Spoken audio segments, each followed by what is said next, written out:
Welcome back to episode 3 of our Coffee Talk series, Morning Brew with Casual Chats. Let me get going on my coffee here. How are you guys this morning? It's another nice day in Dallas, but it is a bit foggy here, so you can't see as much of the city skyline as you did yesterday.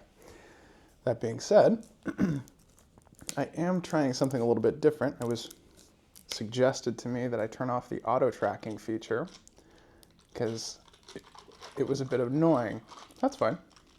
So we're trying a fixed camera position today. I had this number 6 yesterday, which actually I think is a 9. No, it's a, yeah. Wasn't a big fan of that one. So we're gonna go with the 8 today. I like that. This is the espresso, excuse me, these are the Nespresso pods from Pete's. I really like Pete's coffee. Comment down below, what kind of coffee do you guys like? And to be fair, I think we should probably clarify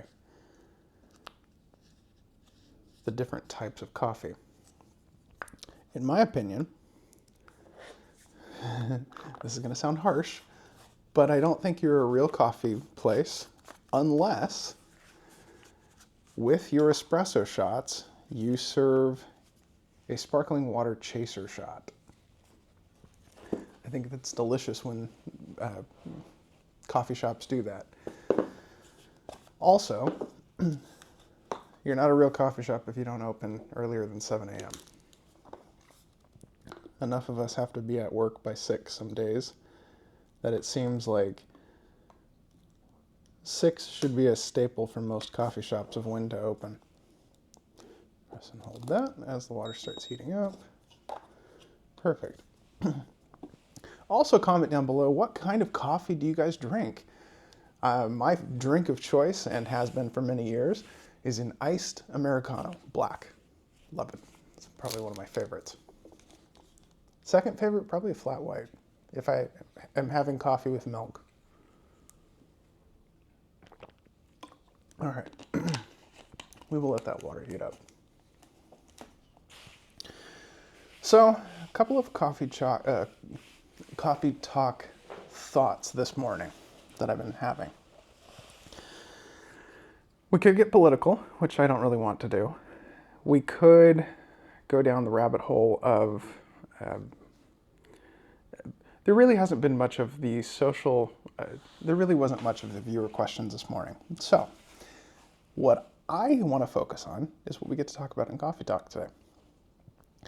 I want to focus on continuous learning. I think it's important, and I think a lot of people perhaps just haven't thought about how to pursue continuous learning or approach it. I think continuous learning can happen in many forms. I think continuous learning can happen in exercise. I think it can happen in reading. I also think it can happen in being creative. Let's talk about those 3. Exercise. In my own personal life, when I was in high school, I exercised a lot. I had a gym membership. I was there all the time. And in college, you know how it goes. You become focused on your studies and your place of employment and kind of developing who you are from that point forward, right? So working out kind of takes a back seat. I just recently, probably about 2 years ago, purchased a rowing machine, and I'm finding that I'm using it several times a week now, more religiously. And the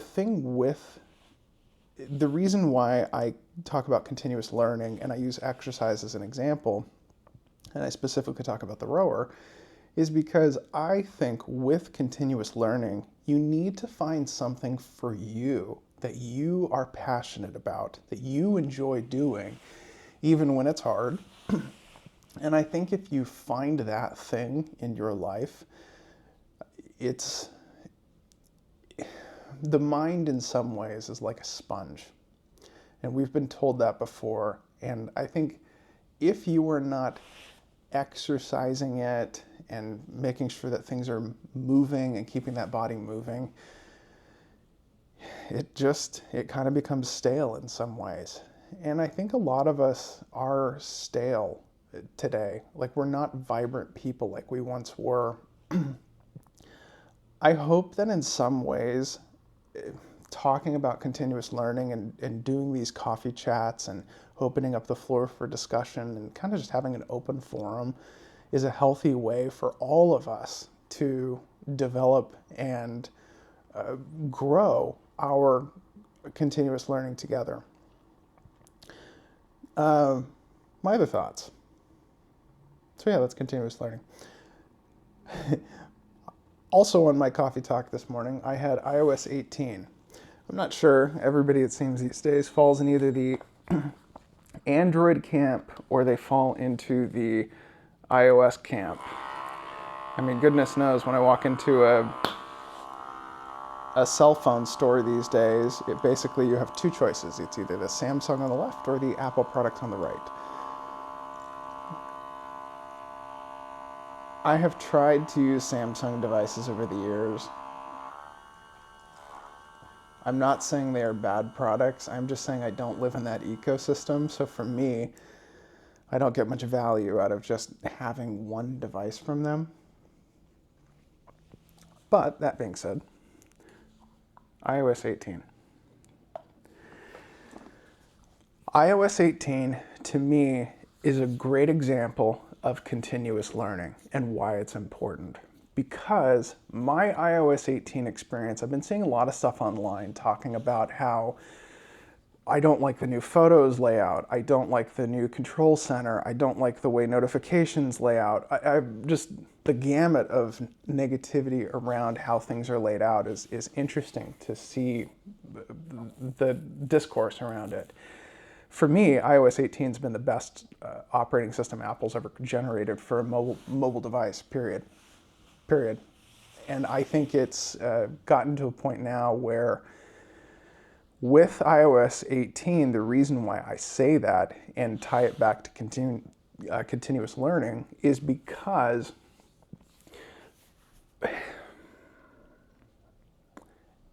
you get out of iOS 18 what you put into it.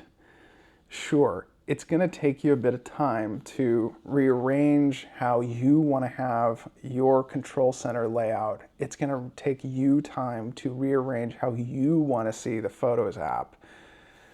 But I think if one puts in that amount of time to actually kind of lay things out the way that their work and have it fit their workflow to make it really custom for them, you're really going to see the benefits of it. Example for me, I have probably,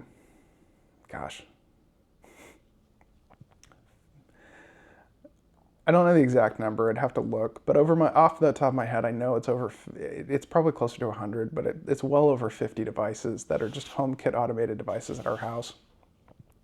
And so for me, you can imagine I've got scenes, groups, door locks, garage door, all that kind of stuff is tied into HomeKit. And so it's really nice now to have one page in Control Center that I can call up on my iPad, my iPhone. It feels like I never put down my device.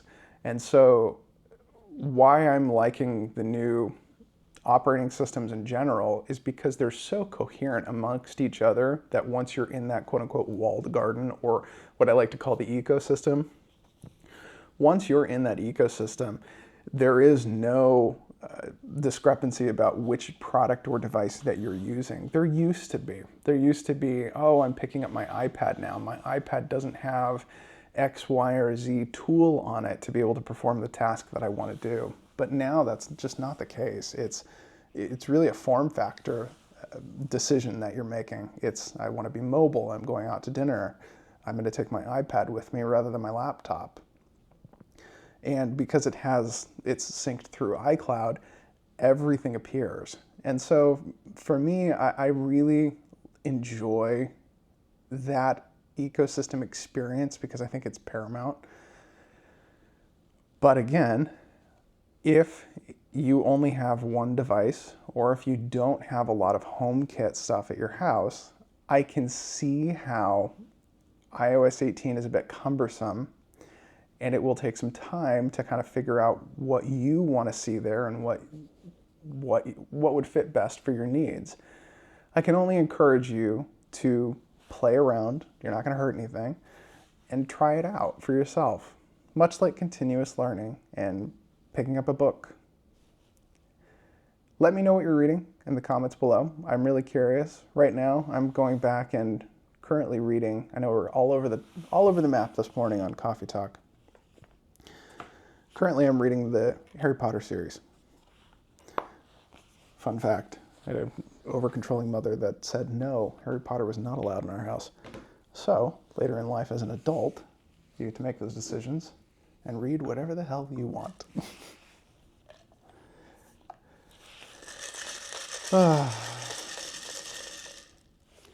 Hopefully the static shot was better this morning. Hopefully. This has been episode 3 of Morning Coffee Chats. I'm Andy. We'll see you next time.